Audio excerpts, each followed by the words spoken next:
ប្រិមិត្តមួយចំនួនប្រកាសជាបានឃើញស្នាមសាក់របស់កីឡាករគុនខ្មែរយើងម្នាក់ដែលគាត់សាក់បានរូបយ៉ាងពិសេសក៏ដូចជាប្រិមិត្តប្រកាសជាបានឃើញប្រិមិត្តមិនបាច់ឲ្យមានចាំបាច់អានទេ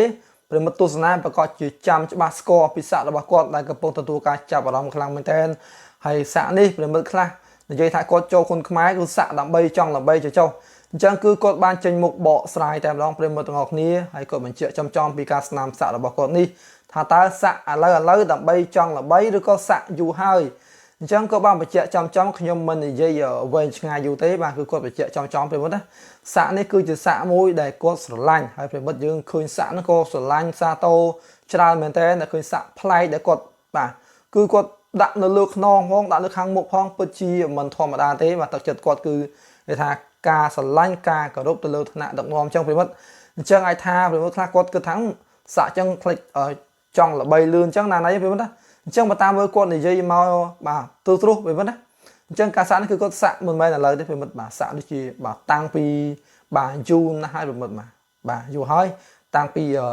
បាទគណៈបកថាប្រជាជនកម្ពុជាគាត់ជាប់លេខរៀងបាទទី4បាទទី4ប្រិមិត្តណាអញ្ចឹងគឺច្រើនឆ្នាំហើយបាទលេខរៀងទី4 admin ក៏មិនចាំដល់ឆ្នាំណាឆ្នាំណីប្រិមិត្តអញ្ចឹងប្រិមិត្តដែលចាំអាច comment នៅខាងក្រោមវីដេអូគាត់ថាគាត់សាក់យូរហើយអញ្ចឹងប្រិមិត្តបាទកុំភ្លេចជួយគាំទ្រគាត់ផងដោយសារតែគាត់ស្រឡាញ់គុនខ្មែរយើងហើយគាត់ក៏ជាមនុស្ស slot boat ផងដែរហើយ admin មើលទៅគឺគាត់បាទ slot boat មែននិយាយមកគឺសុភាពរក្សាខ្លាំងមែនទែន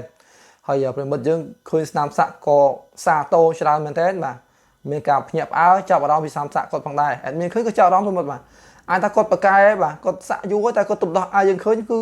អែមស្អាតមែនទែនអញ្ចឹងដំណឹងនេះគឺជារឿងមួយដែលប្រិមិត្តយើងខ្លះគាត់មិនទាន់ដឹងបាទខ្លះក៏ដឹងហើយយើងទៅ admin ក៏បានលើកយកមកបាទចាក់ជូនប្រិមិត្តបាទឲ្យដឹងទាំងអស់គ្នាថាតើគាត់សាក់នឹងយូរហើយណាគឺសាក់តាំងពីបាទយូរហើយប្រិមិត្តយូរហើយប្រិមិត្តបាទប្រិមិត្តសាក់រកថយក្រោយមើលបាទតាំងពីយូរហើយគឺរយៈពេលណាដែលជាប់លើរឿងឈរឈ្មោះលេខសបែបនេះប្រិមិត្តណាអញ្ចឹងគឺមិនមែនឥឡូវអាចថាយូរដែរហើយប្រិមិត្តអញ្ចឹងបាទគាត់ឡើងប្រកួតបាទសង្ឃឹមថាគាត់នឹងទទួលជ័យជំនះផងដែរអញ្ចឹងដំណឹងនេះមានតែប៉ុណ្ណឹងទេបើសិនជាលើកទៅលូដល់ប្រការណាមួយនោះសូមមេត្តាខន្តីនិងអភ័យទោសដល់លោកខ្ញុំបាទផងបើសិនជាពេញចិត្តមេត្តាចុចពាក្យជានិងពាក្យ subscribe នៅ channel YouTube admin ដើម្បីទទួលបាននៅដំណឹងគុណខ្មែរថ្មីជាបន្តបន្ទាប់មុនគេតែម្ដងបាទខណៈពេលនេះខ្ញុំបាទភក្ត្រាគុណខ្មែរបាទសូមអរគុណសូមគោរពលាបាទ